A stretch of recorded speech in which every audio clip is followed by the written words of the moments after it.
10ാം തരം അടിസ്ഥാന പാഠാവലിയിലെ ആദ്യത്തെ യൂണിറ്റിലെ ആദ്യത്തെ പാഠഭാഗമാണ് ഷാഹിന കെയുടെ ചിത്രകാരി. അരങ്ങും പൊരുളും എന്ന യൂണിറ്റിൻ്റെ തുടക്കത്തിൽ ഋഷിതുല്യനായ കവി രവീന്ദ്രനാഥ ടാഗോറിൻ്റെ വാക്കുകളാണ് കൊടുത്തിരിക്കുന്നത്. ഇവിടെ ഒരു ചോദ്യവും കൊടുത്തിട്ടുണ്ട്. രവീന്ദ്രനാഥ ടാഗോറിൻ്റെ നിരീക്ഷണത്തെക്കുറിച്ചുള്ള കാഴ്ചപ്പാടുകൾ അവതരിപ്പിക്കുക. ഇവിടെ പ്രവേശകമായി നൽകിയ ചിത്രം തന്നെ ശ്രദ്ധേയമാണ്. സാമൂഹിക ജീവിതത്തിൻ്റെ സാംസ്കാരികമായ അടയാളപ്പെടുത്തലാണ് ഓരോ കലാരൂപവും.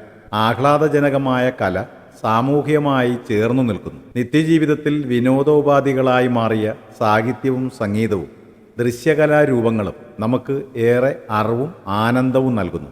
അതുവഴി അത് ജീവിതത്തെ പ്രകാശപൂർണമാക്കുന്നു. ഇവിടെ മഹാകവി രവീന്ദ്രനാഥ ടാഗോറിൻ്റെ വാക്കുകളിൽ നിന്നും കല മനുഷ്യൻ്റെ ആത്മപ്രകാശനമാണ് എന്ന് മനസ്സിലാക്കാൻ കഴിയും. കലയുടെ പരമപ്രധാനമായ ലക്ഷ്യം ആനന്ദമാണ്. കലാകാരൻ സൃഷ്ടിയിൽ ഏർപ്പെടുമ്പോൾ ആനന്ദം അനുഭവിക്കുന്നത് പോലെ അത് ആസ്വദിക്കുന്നവർക്കും ആനന്ദം ലഭിക്കുന്നു. പ്രകാശം ഇരുട്ടിനെ ഇല്ലാതാക്കുന്നത് പോലെ കല മാനസികവും സാമൂഹികവുമായ അന്ധകാരം നീക്കി വെളിച്ചം വിതറുന്നു. കലാകാരൻ്റെ അന്തർജ്ഞാനം സമൂഹത്തിനും ലോകത്തിന് തന്നെയും പുതുവെളിച്ചം നൽകി സമൂഹത്തെ പ്രകാശപൂരിതമാക്കുന്നു. കലയിലെ ആനന്ദം മനുഷ്യൻ്റെ ദുഃഖങ്ങളെയും ദുരിതങ്ങളെയും നിസ്സഹായതയെയും മറികടക്കാൻ സഹായിക്കുന്നു. കഥയുടെ തുടക്കത്തിൽ കൊടുത്തിരിക്കുന്ന വാക്യം നമുക്ക് ശ്രദ്ധിക്കാം. ക്യാൻവാസിൽ ഒരു കാട് വളർന്ന് ആകാശത്തുലയുന്നു, നക്ഷത്രപ്പൂക്കൾ ചുറ്റും പൊഴിയുന്നു. ചിത്രരചനയുടെ പ്രതലമാണ് ക്യാൻവാസ്. ഇവിടെ ക്യാൻവാസിൻ്റെ അതിരുകൾ കടന്ന് കാട് വളരുന്നു. കല മാധ്യമത്തെയും മറികടന്ന് വിശാലമാകുന്നതിൻ്റെ സൂചനയാണ് ഇതിലുള്ളത്. നക്ഷത്രങ്ങളെ പൂക്കളായി ആവിഷ്കരിച്ചിരിക്കുന്നു. പ്രകൃതിയുടെ സൗന്ദര്യവും അതിനെ മറികടന്ന് വളരുന്ന കലയുടെ മഹത്വവും പ്രതീകാത്മകമായി വരച്ചു കാട്ടുകയാണ്. കല നൽകുന്ന ആഹ്ലാദാനുഭൂതികൾക്ക് പരിധിയില്ല എന്ന സൂചനയും അതിലുണ്ട്. ചിത്രകാരി എന്ന കഥ കലാകാരിയായ സ്ത്രീയുടെ ആന്തരിക ജീവിതവും ഭൗതിക ജീവിതവും തമ്മിലുള്ള സംഘർഷാത്മകമായ ജീവിതത്തിൻ്റെ ആവിഷ്കാരമാണ്. കലാകാരിയുടെ ജീവിതം മധുരം നിറഞ്ഞ നഞ്ചു പോലെയാണ് എന്ന് ലളിതാംബിക അന്തർജനത്തിൻ്റെ നിരീക്ഷണം ഈ കഥയുമായി ചേർത്തു വായിക്കാം. കുടുംബ വ്യവസ്ഥയുമായി ബന്ധപ്പെട്ട സ്ത്രീയുടെയും പുരുഷൻ്റെയും സ്വാതന്ത്ര്യത്തെക്കുറിച്ച് സമൂഹത്തിന് വ്യത്യസ്തമായ കാഴ്ചപ്പാടുകളാണുള്ളത്. അത് പലപ്പോഴും പ്രതിലോമകരവും വളരെ യാഥാസ്ഥിതികവുമാണ്. സാംസ്കാരിക കുടുംബ വ്യവസ്ഥയ്ക്കകത്ത് പുരുഷനെപ്പോലെ സ്വാതന്ത്ര്യം അനുഭവിക്കാൻ സ്ത്രീക്ക് കഴിയുന്നില്ല, വിശേഷിച്ചും കലാകാരികൾക്ക്. നമുക്കിനി ഒന്നാമത്തെ ചോദ്യവും അതിൻ്റെ ഉത്തരവും പരിചയപ്പെടാം. കലാവിഷ്കാരങ്ങളിൽ ഏർപ്പെടുമ്പോൾ ലഭിക്കുന്ന ആഹ്ലാദാനുഭൂതികൾ പിസ എന്ന കഥാപാത്രത്തിന് അനുഭവിക്കാൻ കഴിയുന്നുണ്ടോ ചർച്ച ചെയ്യുക. ചിത്രകാരി എന്ന കഥയിലെ നായിക കഥാപാത്രമാണ് പിസ. ഒരു യാഥാസ്ഥിതിക കുടുംബത്തിലേക്ക് വിവാഹം ചെയ്തുകൊണ്ടുവന്ന അസാമാന്യ പ്രതിഭയുള്ള ഒരു ചിത്രകാരിയാണ് അവൾ. അവളുടെ മനസ്സ് നിറയെ നിറങ്ങളാണ്. കല ആഹ്ലാദാനുഭൂതി നൽകുന്നത് തന്നെയാണെന്നതിന് ഉദാഹരണമാണ് പിസയുടെ കലാജീവിതം. വരയ്ക്കണമെന്ന് തോന്നുമ്പോൾ നിറങ്ങളെ തേടി വരയിൽ മാത്രം ശ്രദ്ധ പതിപ്പിക്കുന്ന പെൺകുട്ടി. എന്നാൽ കുടുംബത്തിലുള്ളവരുടെ ശകാരങ്ങൾ കേൾക്കേണ്ടി വരുന്നവളും. അത് തനിക്ക് കല നൽകുന്ന ആനന്ദത്തിന് തടസ്സം ഉണ്ടാക്കുന്നുണ്ടെങ്കിലും കലയെ പ്രണയിക്കാതിരിക്കാൻ അവൾക്ക് കഴിയുന്നില്ല. രണ്ടാമത്തെ ചോദ്യം. അയാൾ അവളുടെ കൈവിരലുകളിലേക്ക് ആണ്ടു നോക്കി. ദൈവം തൊട്ട കൈവിരൽ അപൂർണമായൊരു ചിത്രത്തിൻ്റെ മഞ്ഞപ്പച്ച ചായങ്ങൾ അപ്പോഴും പറ്റി നിന്നിരുന്നു. നിശബ്ദമായൊരു കരച്ചിലോടെ അവൾ കൈ കഴുകാൻ തുടങ്ങി. കഥാന്ത്യം നൽകുന്ന സൂചനകൾ എന്തെല്ലാമാണ്? നിരീക്ഷണങ്ങൾ അവതരിപ്പിക്കുക. ചിത്രകാരി എന്ന കഥയിലെ പിസ അനുഗ്രഹീതമായ പ്രതിഭാവിലാസമുള്ള ചിത്രകാരിയാണ്. അവളുടെ അസാമാന്യമായ സർഗശേഷിയാണ് ദൈവം തൊട്ട കൈവിരലുകളായി കൽപ്പിക്കുന്നത്. സർഗാത്മകമായ ആവിഷ്കാരത്തോടൊപ്പം കുടുംബത്തിലുള്ളവരോട് ചേർന്ന് നിൽക്കാനുള്ള ബോധപൂർവമായ ഇടപെടൽ അവൾ നടത്തുന്നുണ്ട്. യാഥാസ്ഥിതികരായ ഭർത്തൃവീട്ടുകാരും ഭർത്താവും അവളുടെ ആത്മാവിഷ്കാരത്തെ അടയാളപ്പെടുത്താൻ അനുവദിക്കുന്നില്ല. താൻ അനുഭവിക്കുന്ന വേദനകളെ മറികടക്കാൻ അവൾ നിശബ്ദമായി ശ്രമിക്കാറുണ്ട്. എത്ര ശ്രമിച്ചിട്ടും നിലവിലുള്ള വ്യവസ്ഥയോട് ചേർന്ന് നിന്ന് തൻ്റെ ആത്മാവിഷ്കാരം സാധ്യമാവില്ല എന്ന തിരിച്ചറിവിൽ അടിച്ചേൽപ്പിക്കപ്പെട്ട യാഥാസ്ഥിതിക വ്യവസ്ഥയെ പിസ മറികടക്കുന്നു. ഇവിടെ സൂചിപ്പിച്ചിട്ടുള്ള വാക്യങ്ങൾ അവളുടെ മാനസികാവസ്ഥയുടെ ആഴവും വ്യാപ്തിയും വിളിച്ചറിയിക്കുന്നതാണ്. മറ്റൊരു ചോദ്യം. വരയ്ക്കാതെ വരയ്ക്കാതെ അവളൊക്കെയും മറന്നുപോയിരിക്കും. വരയ്ക്കാതെ എന്ന പദം ആവർത്തിക്കുന്നത് കൊണ്ട് വാക്യത്തിന് ആശയപരമായി എന്തെങ്കിലും മേന്മ ലഭിക്കുന്നുണ്ടോ? ഇത്തരം കൂടുതൽ ഉദാഹരണങ്ങൾ കണ്ടെത്തി പ്രയോഗഭംഗി വിവരിക്കുക. കഥാപാത്രങ്ങളുടെ ആന്തരിക ഭാവത്തെയും മാനസികാവസ്ഥകളെയും ആവിഷ്കരിക്കുന്നതിന് ചില പദങ്ങളുടെ ആവർത്തനം കൊണ്ട് സാധ്യമാവും. വരയ്ക്കാതെ എന്ന് എഴുതിയാൽ വരയ്ക്കാൻ കഴിയുന്നില്ല എന്ന അർത്ഥമാണ് ലഭിക്കുന്നത്. വരയ്ക്കാതെ എന്ന് ആവർത്തിക്കുന്നിടത്ത് വരയ്ക്കാൻ ആഗ്രഹമുണ്ടെങ്കിലും വരയ്ക്കാൻ കഴിഞ്ഞില്ലെന്ന് അർത്ഥം ലഭിക്കും. വരയ്ക്കാൻ കഴിയാതെ കാലം കഴിയുമ്പോൾ അത് മറന്നു പോകും എന്ന് ഹാഫിസ് കരുതുന്നു. എത്രയോ കാലമായി എന്ന കാലദൈർഘ്യത്തെ ഈ ആവർത്തനം കൊണ്ട് കണക്കാക്കാം. മാത്രവുമല്ല, അവൾ അനുഭവിക്കുന്ന മാനസിക സംഘർഷത്തിൻ്റെ തീവ്രതയോടൊപ്പം വളരെ കാലം കൊണ്ടാണ് അവളുടെ സർഗാത്മകതയ്ക്ക് താളഭംഗം സംഭവിച്ചത് എന്നുകൂടി ഇവിടെ മനസ്സിലാക്കാം. അതുപോലെ തന്നെ കരഞ്ഞ് കണ്ണീർ വറ്റിപ്പോയിരിക്കുന്നു. ദുഃഖത്തിൻ്റെ തീവ്രത കാണിക്കാൻ നിരന്തരമായ ദുഃഖാനുഭവത്തിനൊക്കെ നമുക്ക് ഇങ്ങനെ പ്രയോഗിക്കാവുന്നതാണ്. ചിരിച്ച് സഹികെട്ട്, ഇത്തരത്തിലുള്ള പ്രയോഗങ്ങളൊക്കെ നാം പരിചയപ്പെട്ടിട്ടുള്ളതാണ്. മറ്റൊരു ചോദ്യം.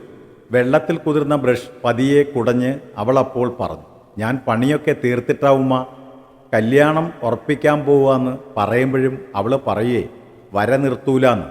മുകളിൽ നൽകിയ കഥാസന്ദർഭങ്ങളും കഥയും വിശകലനം ചെയ്ത് ഫിസ എന്ന കഥാപാത്രത്തെ നിരൂപണം ചെയ്യുക. ചിത്രകാരി എന്ന കഥയിലെ ഫിസ എന്ന കലാകാരി ഒരു സ്ത്രീയുടെ ആന്തരിക ജീവിതവും ഭൗതിക ജീവിതവും തമ്മിലുള്ള സംഘർഷാത്മകമായ ജീവിതത്തിൻ്റെ ആവിഷ്കാരമാണ്. ഓരോ ദിവസവും ഓരോ നിമിഷവും വ്യവസ്ഥകളോട് കലഹിച്ച് ഒരു ലോകം ഉണ്ടാക്കിയെടുക്കാൻ ശ്രമിക്കുകയാണ് ഫിസ. കഥാനായികയായ ഫിസ ഒരു യാഥാസ്ഥിതിക കുടുംബത്തിലേക്ക് വിവാഹം ചെയ്തുകൊണ്ടുവരുന്ന അസാമാന്യ പ്രതിഭയുള്ള ഒരു ചിത്രകാരിയാണ്.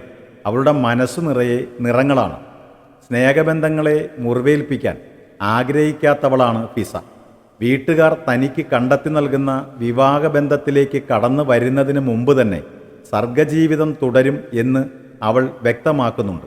ഫിസ എന്ന വാക്കിൻ്റെ അർത്ഥം എന്താണ് എന്ന് അവളുടെ വരൻ ചോദിക്കുമ്പോൾ അതിൻ്റെ യഥാർത്ഥ അർത്ഥം ഇളങ്കാറ്റ്, സുഗന്ധം, പരിശുദ്ധം എന്നൊക്കെ ആയിരുന്നിട്ട് കൂടി മൂടൽമഞ്ഞ് എന്ന് പറഞ്ഞുകൊണ്ട് മൂടൽമഞ്ഞ് നിറഞ്ഞ പ്രകൃതിയുടെ മങ്ങിയ പച്ചകളും ചുവപ്പും നിറഞ്ഞ മനോഹരമായ തൻ്റെ ഒരു ജലച്ചായ ചിത്രം അയാൾക്ക് മുന്നിലേക്ക് ഫിസ നീട്ടിവയ്ക്കുന്നുണ്ട്. അവളുടെ പേരിന് അവൾ കണ്ടെത്തിയ അർത്ഥമായിരുന്നു അത്.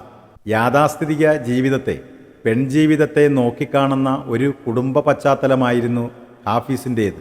പണം, നല്ല ഭക്ഷണം, പൊള്ളയായ വിനോദങ്ങൾ ഇതൊക്കെ നിറഞ്ഞ മനസ്സുള്ള ഒരു വ്യക്തിയായിരുന്നു അയാൾ.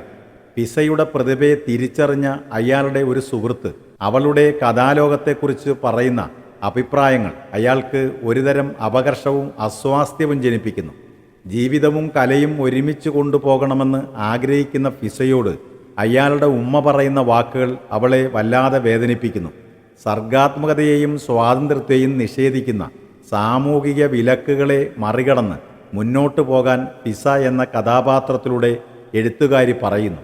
വായനക്കാരുടെ മനസ്സിൽ നിറഞ്ഞു നിൽക്കുന്ന ഫിസ കലയുടെ ലോകത്ത് വ്യാപരിക്കുമ്പോഴും തൻ്റേതായ വ്യക്തിത്വം നിലനിർത്തുന്ന കഥാപാത്രം തന്നെയാണ്. മറ്റൊരു ചോദ്യം. ചിത്രകാരിയിലെ ചിത്രങ്ങൾ കഥയുടെ ഭാവതലത്തെ ആവിഷ്കരിക്കുന്നതിന് എത്രത്തോളം പര്യാപ്തമാണ് പരിശോധിക്കുക. കഥയുടെ ഭാവതലത്തെ ആവിഷ്കരിക്കാൻ പര്യാപ്തമായ ചിത്രങ്ങളാണ് കഥയിൽ നൽകിയിട്ടുള്ളത്.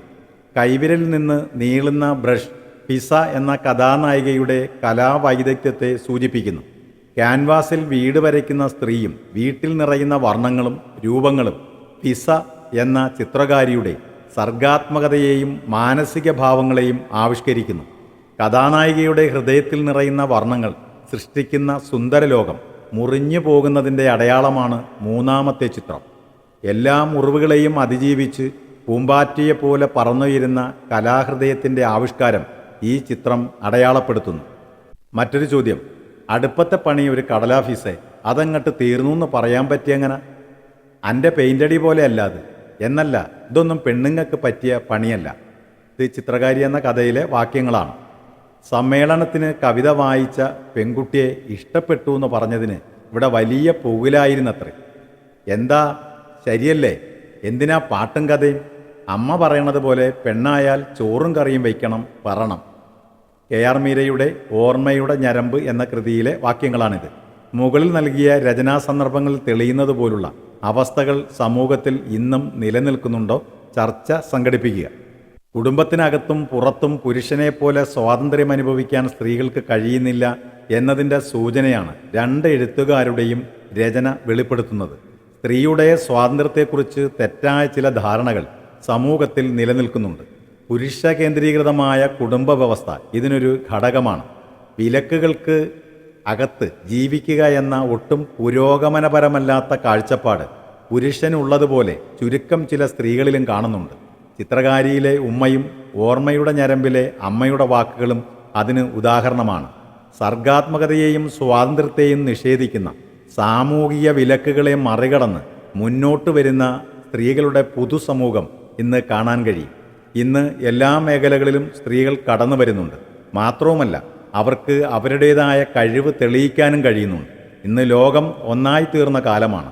ലോകരാജ്യങ്ങളെക്കുറിച്ചും അവിടുത്തെ ജീവിതത്തെക്കുറിച്ചും സ്ത്രീകളുടെ പങ്കിനെക്കുറിച്ചും ശരിയായ ധാരണ ലഭിക്കുന്നുണ്ട്. പുരോഗമന ആശയങ്ങൾ ഉൾക്കൊള്ളുന്ന സംഘടനകൾ സ്ത്രീ പുരുഷ സമത്വത്തെ ഉൾക്കൊള്ളുന്നുണ്ട്. കഴിഞ്ഞ കാലയളവിൽ സ്ത്രീകൾ അനുഭവിച്ച സ്വാതന്ത്ര്യമില്ലായ്മ ഇന്നില്ല. സ്വന്തം കാലിൽ നിൽക്കാൻ കഴിയുന്നവരായി, അഭിപ്രായങ്ങൾ പറയാൻ കഴിയുന്നവരായി പുതിയ കാലത്തെ സ്ത്രീകൾ മാറിക്കഴിഞ്ഞു. ധാരാളം അനുഭവങ്ങൾ നമുക്കിതുമായി ബന്ധപ്പെട്ട് കണ്ടെത്താൻ കഴിയും. സമത്വം തിരിച്ചറിയുന്ന ഒരു സമൂഹത്തിന് സംസ്കാരം ഉണ്ടെന്ന് പറയാൻ കഴിയും. ഈ ആശയത്തിൻ്റെ അടിസ്ഥാനത്തിൽ ഗുണപരമായ ചർച്ച നമുക്ക് സംഘടിപ്പിക്കാവുന്നതാണ്.